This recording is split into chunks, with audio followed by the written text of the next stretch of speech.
2015 সালে যখন আমরা একটি ছোট্ট ওয়েবসাইট দিয়ে 10 মিনিট স্কুল স্টার্ট করেছিলাম, আমরা ভাবি নাই যে লার্নার্সদের থেকে আমরা এতটা ট্রাস্ট এবং কনভিকশন পাবো। কোয়ালিটি এডুকেশন সবার মাঝে ছড়িয়ে দেওয়ার যে ভিশনটা, এটি নিয়ে আমরা 9 বছরের এই পথ চলায় কাজ করতে গিয়ে পুরো বাংলাদেশকে একটি বিশাল ক্লাসরুমে পরিণত করতে পেরেছি।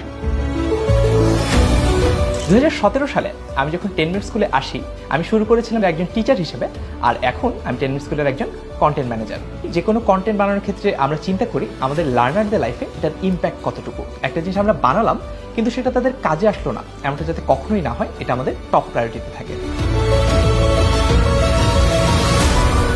আমি সবচেয়ে বেশি এনজয় করি আমার কলিগসদের সাথে কাজ করা, বিকজ আমার মনে হয় তারা আমার ফ্রেন্ডের মতো। লং ট্রিপ থেকে শুরু করে ডে লং ট্যুর এটাও প্ল্যান করি, আমরা মুভি দেখতে যাই, আমরা বোর্ড গেমস খেলি অফিসের বাইরেও যে আমাদের একটা আউটার